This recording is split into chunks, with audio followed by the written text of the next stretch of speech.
Lillian, and this is me on books.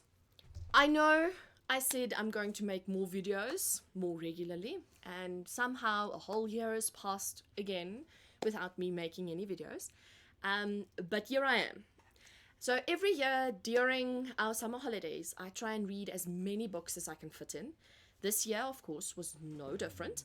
So here are the reviews then for December 2021. My first book for the holiday was The Secret History by Donna Tartt. I have to be honest, I did not finish this book. It just didn't speak to me. I got to about page 95, still not done with chapter 2, and still not feeling like I could relate to any of the characters. This kind of makes me feel bad because it's a bestseller, and according to almost everyone else, it's a really good book. Guess I'm just that odd one out that couldn't do it. Maybe someday in the future it will be able to speak to me, but it simply just wasn't doing it for me this time round. If you disagree with me, please let me know in the comments below. The next book was the polar opposite. From the first page, I was engaged and relating to the main character. Where the Crawdads Sing by Delia Owens is an amazingly written book that reads like poetry. If you ever felt lonely, abandoned, different, or judged in your life, you will undoubtedly empathize with the main character, Catherine Danielle Clark, better known as Kaya. It's a beautifully written story about a little girl growing up in the marshes of North Carolina, surviving above all odds, becoming one with the wilderness. At the age of 6 or 7, Kaya's mom walks out on them, never to come back. And then, one after the other, the rest of her family abandons her to the wilderness. But instead of being rescued by the nearby townspeople, she's laughed at, judged, and rejected. So, Kaya survives by befriending the gulls and the herons, by learning to smoke fish and collect mussels to sell to the only person in town who tried to help, Jumpin, the black owner of the bait and gas. As Kaya grows up, she becomes this beautiful young woman that draws the attention of a young boy from town called Tate.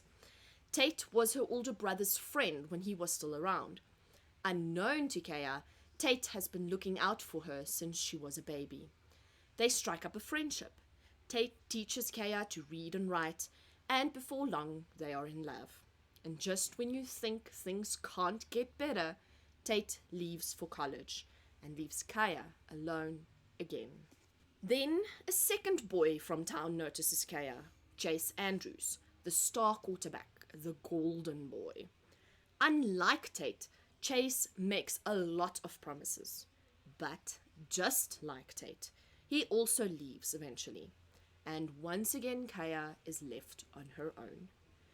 But then Chase's body is found, and suddenly the whole town is convinced Kaya killed him.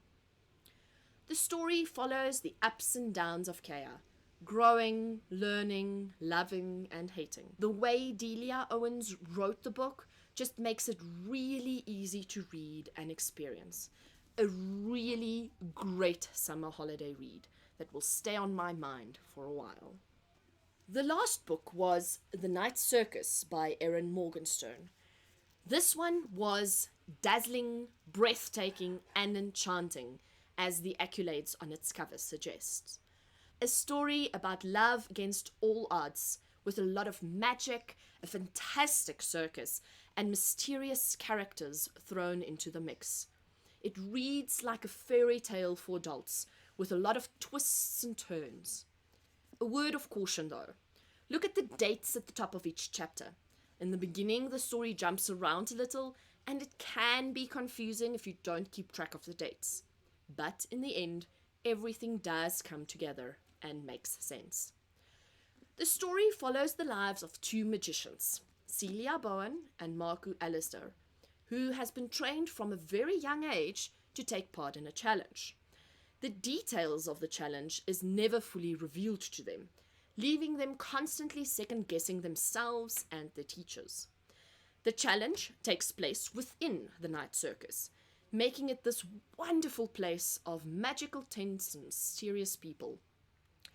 But then Celia and Marku falls in love, causing a big problem for the challenge. They have to find a way to be together and keep the circus going while ending the challenge. Not as easy as it may sound.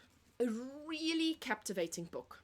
Erin Morgenstern keeps his secrets very close to the chest and reveals them like little breadcrumbs along a path to a moving story. Whether you like books about magic, circuses, or epic love stories, this book is worth the read. Unfortunately, that was all the books I had time for this December. I have to thank Illona Singh for borrowing all 3 of these books to me. What are friends for if we can't swap books? Let me know if you've read any of these and what you thought of them. And remember to like and share this video. Enjoy your day and keep on reading.